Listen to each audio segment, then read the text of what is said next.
É uma vitória importante, né? O Palmeiras faz uma ótima campanha no Campeonato Brasileiro. É um time que soma muito ponto todo ano. O Palmeiras é campeão, vice-vice, né? Nos últimos 4 anos.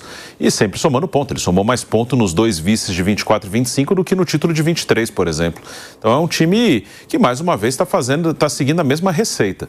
Ganha muito ponto. O Palmeiras perde pouco. O Palmeiras é um time que, até agora, a gente falou ontem no programa, ele perdeu 5 pontos no campeonato, né? Um empate, uma derrota, o resto ganhou todos os jogos.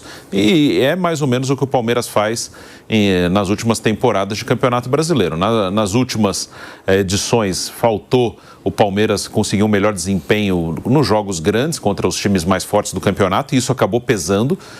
Do confronto direto com o Botafogo, ali foi diretíssimo em 2024, na antepenúltima rodada, a derrota em casa, e perdeu também no primeiro turno para o Botafogo e perdeu os 2 jogos para o Flamengo em 25. Isso pesou muito, você pegar a diferença de pontos no campeonato. Se o Palmeiras tivesse vencido um dos jogos com o Flamengo, vencido em casa, ele teria sido campeão. Claro que não é uma coisa tão exata assim, se o Palmeiras vence aquele jogo no primeiro turno, poderia ter outros resultados, não dá para garantir que seria tudo igualzinho, mas o Palmeiras ele não conseguiu os títulos nos últimos 2 anos porque não foi bem nos grandes jogos. Esse é o ponto que vamos ver se nesse ano será diferente. E acredito que pode ser diferente sim, porque o Palmeiras está com o seu elenco mais consolidado. É o 2º ano com essa mesma base. O Palmeiras mudou muito seu elenco do último ano e meio para cá. Então o Palmeiras muito forte, vai estar ali de novo. Aí vamos ver se vai ser campeão. Não acredito que vai ficar abaixo do 2º lugar, vai ser de novo campeão ou vice, e vai no detalhe. Nesse momento parece um time mais consistente que o Flamengo, até porque o Flamengo mudou seu treinador, o Flamengo teve algumas modificações, mas assim, é detalhe. De novo, a gente vai falar do Flamengo depois, tomou uma pancada ontem. Aí no dia seguinte fica sempre aquela coisa, o Flamengo está muito pior. Não está, o Flamengo vinha bem antes dessa derrota, mas o Palmeiras ele vem numa sequência de trabalho. O Flamengo interrompeu um trabalho, então o Flamengo na teoria fica mais sujeito a oscilações. Mas de novo, eu imagino que os dois vão brigar ali ponto a ponto, vão brigar muito próximos, e o Palmeiras aproveitou muito bem a derrota do seu principal adversário, somou 3 pontos e abriu ali 8 pontos com um jogo a mais, mas 8 pontos, uma vantagem importante. E no domingo tem jogo difícil com o Bahia, então ontem era um jogo que tinha que vencer de qualquer maneira. Exatamente, o próximo adversário é o Bahia do professor Rogério Ceni em Salvador, adversário complicado para o Palmeiras, que vem num bom momento. A gente tem a arte para colocar aí na tela do Verdão, dos jogos desde a derrota para o Vasco da Gama. Desde a derrota para o Vasco, o Palmeiras soma agora 4 vitórias consecutivas no Campeonato Brasileiro. Antes mesmo dessa derrota do Vasco, já eram 9 jogos sem perder, 8 vitórias e um empate por parte do Palmeiras, do técnico Abel Ferreira. Palmeiras que agora, então, tem 4 vitórias consecutivas no Campeonato Brasileiro. Segue muito bem na sua campanha, 22 pontos conquistados até aqui. Bateu o Mirassol por 1-0, bateu o Botafogo por 2-1, depois venceu o São Paulo por 1-0 no último jogo antes da paralisação para a data FIFA. E agora, voltando dos compromissos das seleções, venceu também o Grêmio pelo placar de 2-1. Raí Monteiro, Palmeiras conquistando mais 3 pontos, abrindo vantagem importante sobre o vice-líder Fluminense e, claro, sobre o Flamengo também, que a gente sempre coloca como um dos favoritos a conquistar o campeonato nacional, apesar do momento de mais instabilidade por parte do rubro-negro. Palmeiras, líder do Brasileirão com 22 pontos. Boa tarde, Boni. Um abraço para você, Bruno, Piperno, todos que nos acompanham. O Palmeiras muito forte de novo, né? Como tem sido uma regra nas últimas temporadas, desde que o clube se reestruturou e tem conseguido ser competitivo no mercado, montar times fortes, conseguir oferecer uma boa estrutura para os seus jogadores e comissão técnica, e com isso, resultado de tudo isso, né? Seguir brigando ano após ano por títulos. Em alguns anos vai vencer, em outros vai ficar pelo caminho, mas o Palmeiras sempre estará na disputa pelos troféus, né? A menos que aconteça algo muito absurdo, e aí tem que ser muito mesmo, né? Para o Palmeiras sair dessa rota que ele entrou, desse ciclo virtuoso. O Palmeiras vai seguir brigando por títulos e tem sido assim nesse Campeonato Brasileiro. Como o Bruno já citou, foram só 5 pontos perdidos, né? Nesse início, nessas 9 primeiras rodadas, dos 27, somou 22. O Guardiola criou uma espécie de lei, né? Brincam que é uma lei, mas é um método de trabalho dele que nas primeiras 8, e nós já estamos em 9 rodadas aqui no futebol brasileiro, um time pode perder no máximo 3 pontos, né? E o Palmeiras está muito próximo dessa média, considerando que ele tem 9 rodadas, porque na visão, na teoria do Guardiola, você não vence o campeonato nas primeiras 8 rodadas, é claro, mas você pode perder ele nas primeiras 8 rodadas se você ficar muito para trás em relação aos primeiros colocados, ou coisa do tipo 5, 6, 7, 10 pontos. É claro que no futebol brasileiro a gente já observou reviravoltas até de pontuações maiores do que essa, distâncias maiores do que essa, em um período de tempo até menor, mas não deixa de ser interessante observar essa lógica que ele criou e que se aplica em muitas ligas e em até alguns exemplos aqui dentro do futebol brasileiro. Isso quer dizer que com esse arranque o Palmeiras vai ser campeão brasileiro? Não, óbvio que não. Como ele disse, o campeonato não se ganha nas 8 primeiras rodadas, ele se perde nelas, né? Mas você ter uma boa base de pontos nesse início, nesse arranque, vai te dar, óbvio, estabilidade para no final chegar brigando e ali na reta final tentar concretizar essa conquista, né? Que me parece ser um dos grandes focos do Palmeiras nessa temporada, naquela sempre de dividir as 3 competições, né? Eu sinceramente acho muito que o Campeonato Brasileiro é aquele que o Abel vai mirar e vai buscar o troféu até o final. Claro que a Copa Libertadores tem a sua importância, a Copa do Brasil um pouco menos, isso aqui é só uma sensação, né? Ele não disse isso e o Palmeiras vai tentar competir em todos os torneios, para isso montou um time muito forte, mas acho que numa dividida, e esse é até um aspecto que a gente analisava ontem aqui, né? Pode ser que o Palmeiras opte, por exemplo, nessa primeira rodada de Copa Libertadores contra o Júnior Barranquilla, por usar um time alternativo. E manter força máxima nos 2 jogos muito difíceis que ele tem no Campeonato Brasileiro, 2 jogos como visitante, aliás, né? Ele vai a Fonte Nova enfrentar o Bahia e ele vai a Itaquera num derby enfrentar o Corinthians. No meio ele tem o jogo contra o Júnior Barranquilla. Então eu não duvido e não acharia nenhum absurdo o Abel mesclar, tirar ali um ou outro jogador um pouco mais desgastado desse jogo no meio da semana em Barranquilla para ter força máxima nas 2 pontas no Campeonato Brasileiro para seguir, para caminhar com essa vantagem que pode ser muito importante mais adiante para ganhar o Campeonato Brasileiro. E sobre o jogo de ontem, mais especificamente, acho que tem um destaque importante, né, da gente fazer, porque o Palmeiras, como um time de muita qualidade que é, a gente olha para vários departamentos, para vários setores dentro do time, né? Pode ser o Carlos Miguel, pode ser a linha defensiva, o meio-campo, o Flaco Lopes lá na frente jogando muito bem, um jogador prestes a disputar a sua primeira Copa do Mundo, mas o Andreas Pereira tem feito um início de Campeonato Brasileiro muito bom. Ontem ele deu a 8ª assistência em 9 rodadas. É um número muito, muito expressivo. 8 passes para gols em 9 jogos, teve mais um gol que ele marcou. Então são 9 participações diretas. O Palmeiras marcou nesse Campeonato Brasileiro, até aqui, nessas primeiras 9 rodadas, 19 gols. Dos 19 gols que o Palmeiras marcou, 9 saíram dos pés do Andreas Pereira. Quase metade, né, desse número. Metade, um pouco menos da metade, melhor dizendo, desse número, né?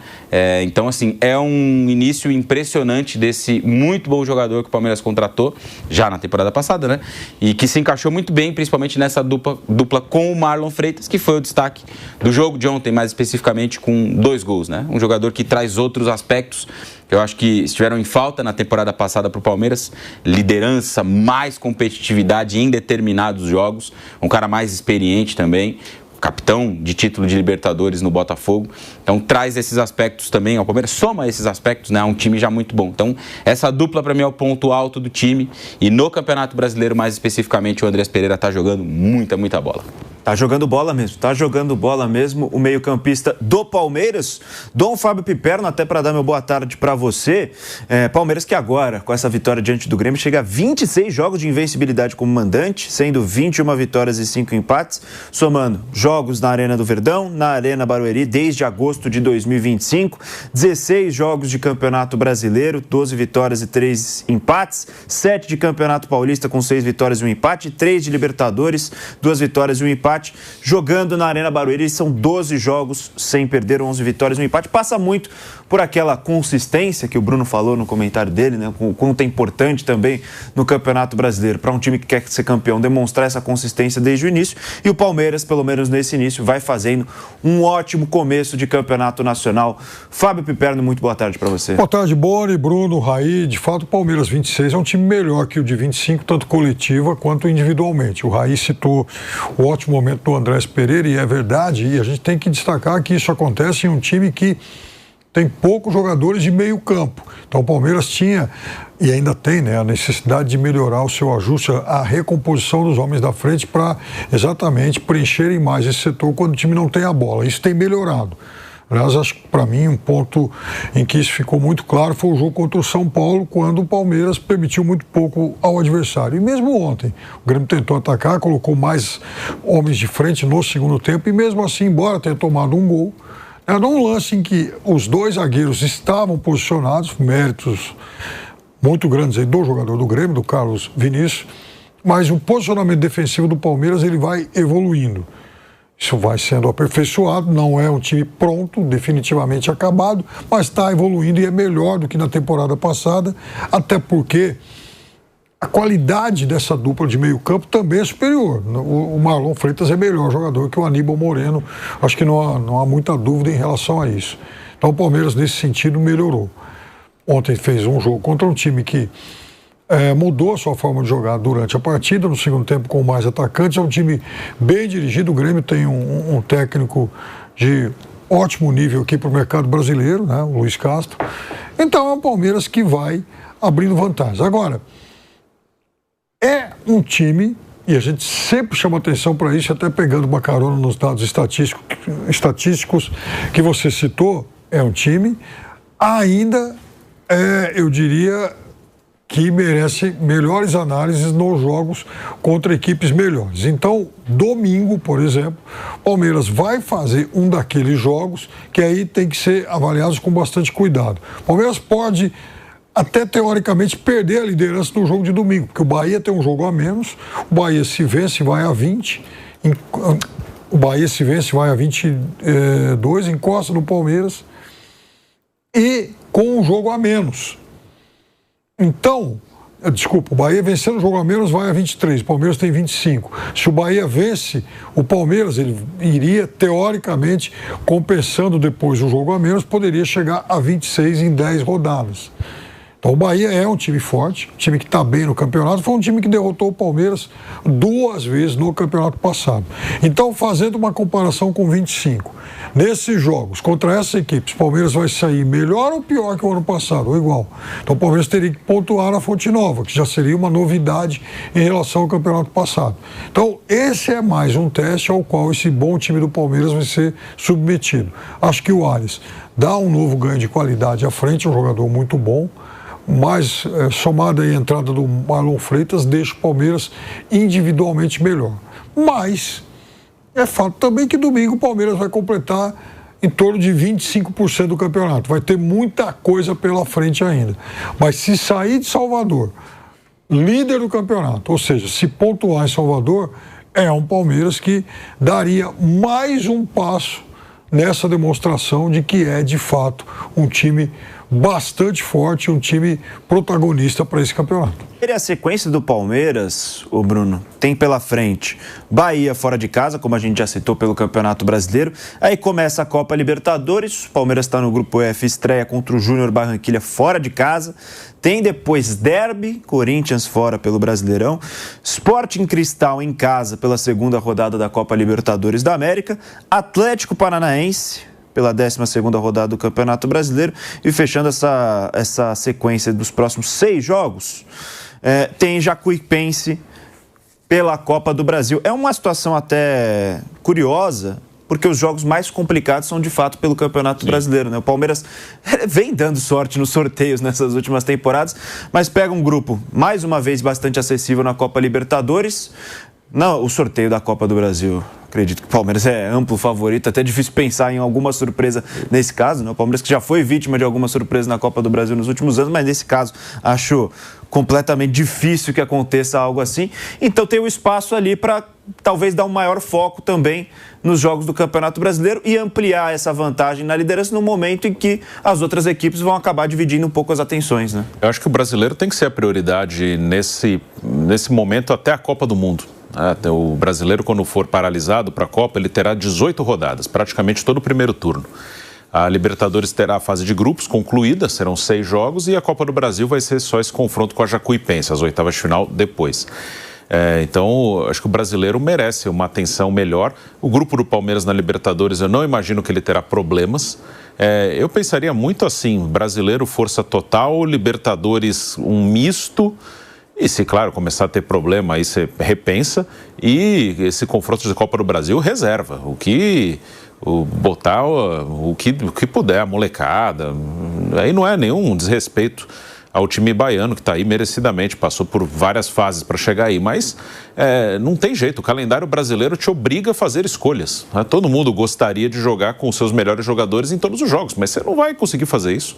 O Abel está aqui há bastante tempo, ele sabe disso, fala toda hora de calendário, então é impossível você jogar com o mesmo time sempre, então você tem que fazer escolhas, e nesse momento...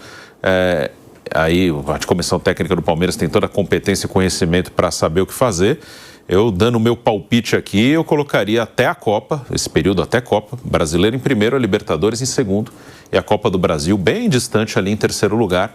Seria importante para o Palmeiras praticamente fechar o primeiro turno na liderança. Se tiver alguma vantagem, alguma folga, melhor ainda. Na Libertadores, mesmo que poupe um ou outro, também acho que vai passar tranquilo nesse grupo.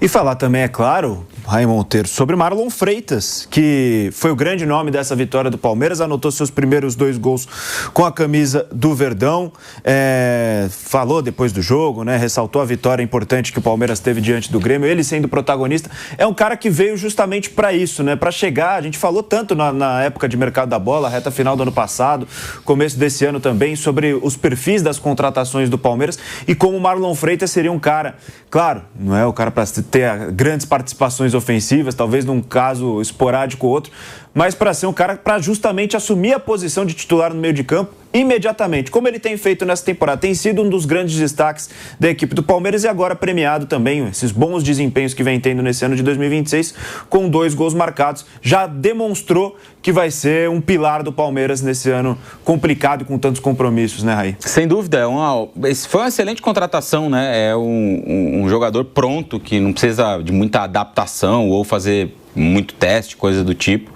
E acho que veio para suprir ali uma necessidade fundamental no time do Palmeiras, que era de um primeiro volante, de um homem de meio campo, que o Palmeiras não teve ao longo da temporada passada e sofreu muito por não ter, porque o ano do Aníbal Moreno foi muito ruim, com falhas e destemperos em momentos decisivos, né? Teve a expulsão lá na Copa do Brasil, por exemplo, contra o Corinthians.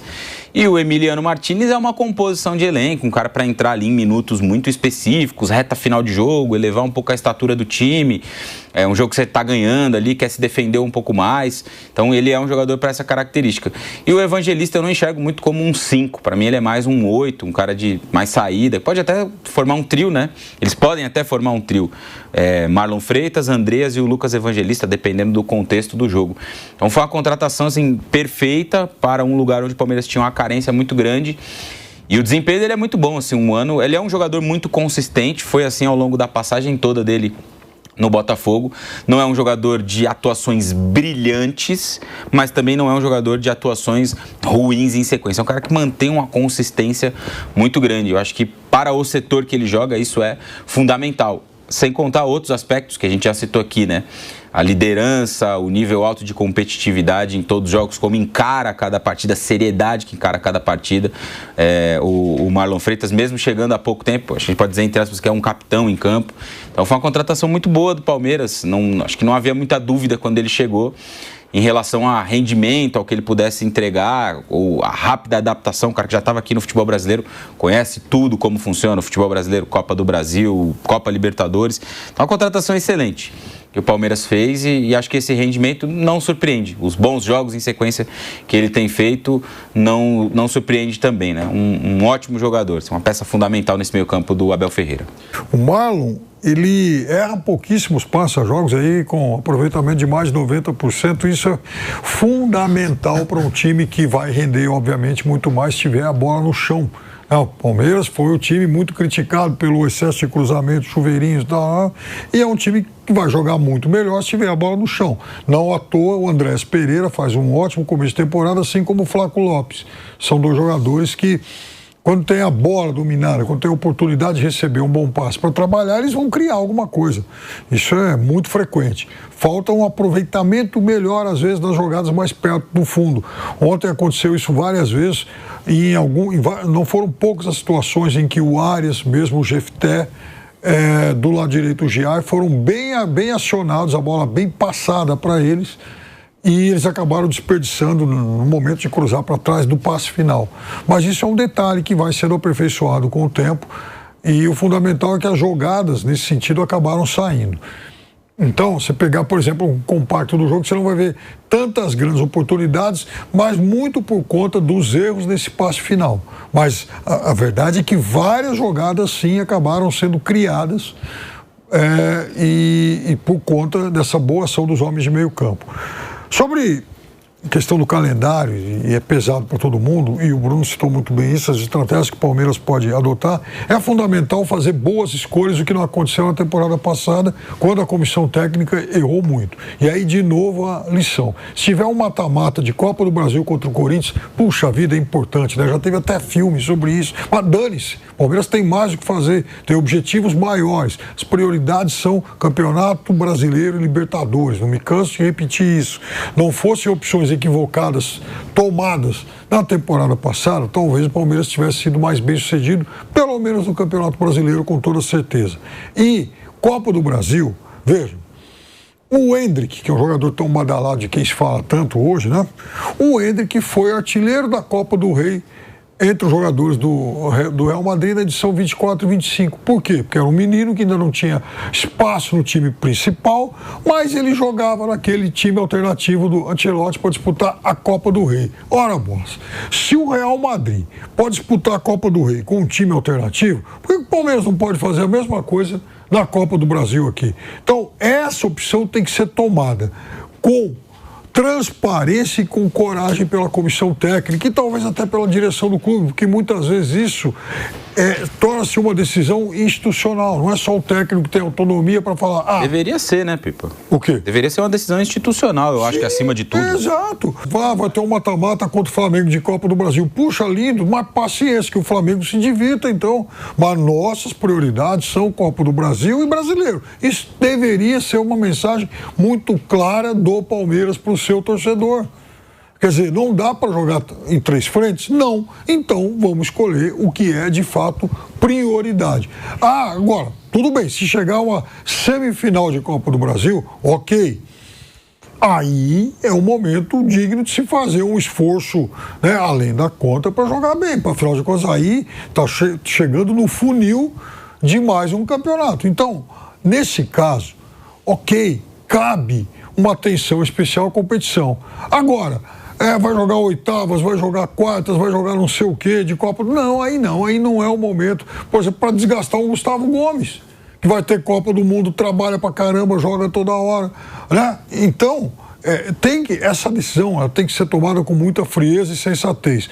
Outra coisa, é importante sim dar total prioridade ao Campeonato Brasileiro, especialmente até a parada para a Copa do Mundo, porque é muito claro para mim que no pós-Copa o Palmeiras não vai ter o mesmo elenco, vai perder alguns jogadores. Ou será que o torcedor imagina que Flaco Lopes, Alan e outros aí vão continuar fazendo parte do elenco do Palmeiras depois da Copa do Mundo? Eu acho bastante improvável. Ô, Piperno, então só para a gente falar sobre essa sequência que vem por aí do Palmeiras. Claro, você citou exemplos de que quando vier mata-matas, decisões mais importantes de Libertadores, de Copa do Brasil. Nesse momento em que o Palmeiras tem um grupo acessível na Libertadores, para o nível do Palmeiras, pelo menos, Sporting Cristal, Cerro Porteño e o Júnior Barranquilla, e já a Copa do Brasil contra a Jacuipense, não vou nem colocar na conta, mas pensando em Campeonato Brasileiro e Libertadores, com esses confrontos que o Palmeiras tem aí no mês de abril, bastante recheado de compromisso.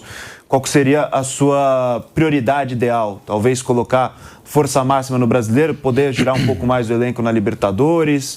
O que seria talvez o melhor caminho para o Palmeiras nesses próximos jogos? Esse negócio de falar que o grupo do Palmeiras é acessível é uma coisa engraçada, porque todo ano vai ser, enfim, acessível, porque o Palmeiras é melhor que quase todos aqui na exatamente. Sul. Então, o Flamengo idem, essa é uma realidade. Só que o Flamengo se enrola, né? O Flamengo se enrola sozinho. Perde lá pro Central Córdoba, Alcas. O Flamengo faz umas coisas estranhas. Palestino. Mas o próprio Flamengo, que foi campeão, tem até um pouco mais complicado, né? Que é o Estudiantes. Já tem um confronto um pouco mais difícil. Isso é realmente, de fato... Mas assim... você pega essa turma, tirando o Palmeiras, se tiver que jogar contra o Júnior lá, dificilmente um clube brasileiro vai voltar com 3 pontos. É que do Palmeiras se cobre o time de gol, que realmente o Palmeiras vai lá e ganha, na maioria das vezes. Mas eu acho o seguinte, Moro, eu tô com o Bruno, assim, até a metade do ano, prioridade 0, Campeonato Brasileiro. Agora, isso não significa que você vai jogar Libertadores de qualquer jeito. Claro que não. Mas, por exemplo, você pode jogar contra o Júnior, contra o Siri, com 7, 8 titulares. Poupar 2, 3, eventualmente 4. É isso. Isso é gestão. Né? Não é poupar de baciada como fez contra o Vitória o ano passado. Titular em um, sub-20 em outro. Não é rodar o elenco. Ô, Gomes, é o seguinte, você está jogando 7 vezes no mês. A 8ª é contra o Júnior. E aí, o que você acha, professor? Então, eu fico aqui no Brasil hoje. Esse tipo de coisa que tem que ser feita, né? Os clubes brasileiros, eles não aprenderam a fazer bem isso. Na Espanha, às vezes eu fico aqui com o Vampeta comparando a cavalaria. Então vai ter um jogo Real Madrid e Manchester City na quarta-feira. Mas os dois têm jogo no domingo. Os dois vão jogar com 11 reservas? Não. Eu vou jogar com 5, 6, 7 titulares. É isso que tem que aprender a fazer aqui. Não é o 8 ou 80, eu jogo com o time titular ou poupa de baciada. Não pode ser assim. Mas tô com o Bruno nisso. Assim, prioridade 0 para o Campeonato Brasileiro. Libertadores, nessa primeira fase, dá para ir fazendo esse ajuste. Em Copa do Brasil, com todo o respeito, por enquanto, é pro Luigi, que é um bom jogador, ele precisa aparecer.